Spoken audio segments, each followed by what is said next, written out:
ये रात का अंधेरा है। समुद्र की लहरों के बीच दो छोटी स्पीड बोट्स वेनेजुएला के कोस्ट की तरफ बढ़ रही हैं। इन बोट्स में 60 लोग सवार हैं। इनमें से कुछ वेनेजुएला के रेबल्स हैं और कुछ ex US special force green berets हैं। इस भारी मात्रा में हथियार हैं, सैटेलाइट्स, फोन है और जेब में एक कॉन्ट्रैक्ट है। मिशन सिंपल पर खतरनाक है। वेनेजुएला में घुसना, प्रेसिडेंट पैलेस पर हमला करना और प्रेसिडेंट निकोलसा मैदुरो को किडनैप करके अमेरिका ले जाना। लग रहा है ना किसी हॉलीवुड मूवी की स्क्रिप्ट है, मिशन इम्पॉसिबल, लेकिन रियलिटी में ये मिशन इडियट बन गया क्योंकि इन सुपर सोल्जर्स को किसी आर्मी ने नहीं बल्कि गांव के मछुआरों ने पकड़ लिया। नमस्कार दोस्तों, आज हम बात करेंगे ऑपरेशन गिडॉन की हिस्ट्री के सबसे बिजरेंट हमले में से, जहां सब कुछ गलत हुआ। आखिर अमेरिका और वेनेजुएला के बीच ये साइलेंट वॉर क्यों चल रही है और आज के समय में इसका क्या रेलेवेंस है। कहानी को समझने के लिए हमें थोड़ा पीछे चलना पड़ेगा।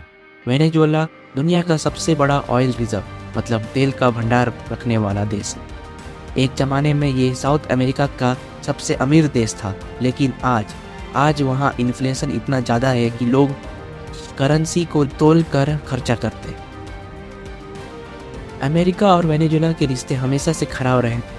यूएस चाहता था कि वहाँ की सरकार गिरे ताकि ऑयल पर कंट्रोल मिले। 2019 में जब निकोलसा मैदुरो दोबारा इलेक्शन जीते तो यूएस ने उन्हें प्रेसिडेंट मानने से इनकार कर दिया। उन्होंने कहा रियल प्रेसिडेंट जुआन गुआइडो है। यहाँ से शुरू हुई। एक तरफ यूएस सैंक्शंस लगा रहा था और दूसरी तरफ अंधेरे में कुछ और ही प्लान बन रहा था। एंट्री होती है जॉर्डन गोर्डियो की, एक ex US green beret special force soldier जिसने अपनी प्राइवेट सिक्योरिटी कंपनी खोली थी, सिल्वर क्रॉप यूएसए। ये आदमी कॉन्फिडेंट था, एग्रेसिव था और इसे लगता था कि ये कुछ भी कर सकता है। इसने वेनेजुएला का ओपोजिशन लीडर के साथ एक मीटिंग की। एक कॉन्ट्रैक्ट साइन हुआ, कीमत $212 मिलियन, करीब 1700 करोड़ रुपए। अब विश्वास करेंगे, एक देश के प्रेसिडेंट को हटाने का कॉन्ट्रैक्ट एक पेपर पर साइन किया गया। जॉर्डन गोर्डियो ने सोचा कि ये आसान होगा। उसने हम अमेरिकन कमांडोज हैं, वो वेनेजुएला के सोल्जर्स हैं, वो हमें देखते ही भाग जाएंगे। लेकिन ये ओवर कॉन्फिडेंस उसकी सबसे बड़ी गलती थी। किसी भी सीक्रेट मिशन का पहला रूल क्या होता है?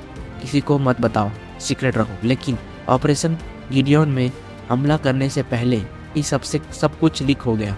गोर्डियो ने ऑपरेशन लॉन्च करने के कुछ घंटे पहले ही एक वीडियो ट्वीट कर दिया। उसने दुनिया को बता दिया कि हम आ रहे हैं। वेनेजुएला की इंटेलिजेंस एजेंसी SEBIN को सब पता था। उन्होंने इन्हें रोकने की कोशिश नहीं की। उन्होंने बस वेट किया, जैसे एक शेर अपने शिकार के आने का वेट करता है वैसे। और सोल्जर्स ट्रेन किए गए थे। वो कोई इलाइट फोर्स नहीं थी, वो भूखे प्यासे रिफ्यूजीज थे जिन्हें प्लास्टिक की गन्स से ट्रेनिंग दी गई थी। ये मिशन डिजास्टर होने ही वाला था। इन मई 2020 जगह मैक्यूटो वेनेजुएला जैसे ही इनकी बोट तट के पास पहुंची, वहाँ कोई सरप्राइज नहीं था। वहाँ वेनेजुएला की नेवी, आर्मी, पुलिस और लोकल फिशरमैन पहले से खड़े थे।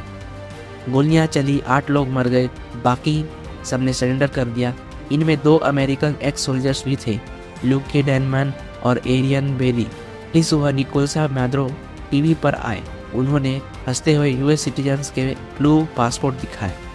पूरी दुनिया में अमेरिका की बेइज्जती हो गई। इसे मीडिया ने नाम दिया द वे ऑफ पिगलेट्स। इतना बचकाना था।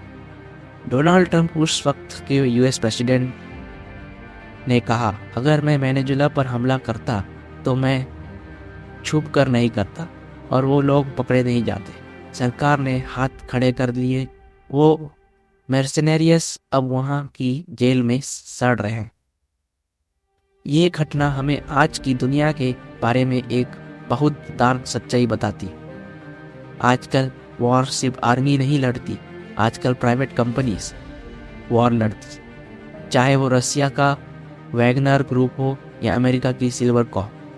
अमीर देश पैसा फेंक कर दूसरे देशों की सरकारें गिराने की कोशिश करते हैं, लेकिन ऑपरेशन गिडॉन ने दिखा दिया कि पैसा और टेक्नोलॉजी सब कुछ नहीं होता। ज़मीन पर लड़ने वाले लोग और इंटेलिजेंस आज भी सबसे बड़ी ताकत है। वेनेजुएला और यूएस के बीच टेंशन आज 2026 में भी बरकरार है, लेकिन उस दिन कुछ मछुआरों ने दुनिया की सबसे बड़ी पावर के एक सोल्जर्स को घुटने टिकवा दिए। आपको क्या लगता है, क्या फ्यूचर में प्राइवेट आर्मीज का रोल बढ़ेगा या फिर ऐसे कवर्ट ऑपरेशन हमेशा फेल होंगे? कमेंट करके बताएं। वीडियो पसंद आई तो लाइक करें और सब्सक्राइब करें हमारे चैनल ईवो लर्नर्स को। मिलते हैं अगली वीडियो में जल्दी ही। जय हिंद।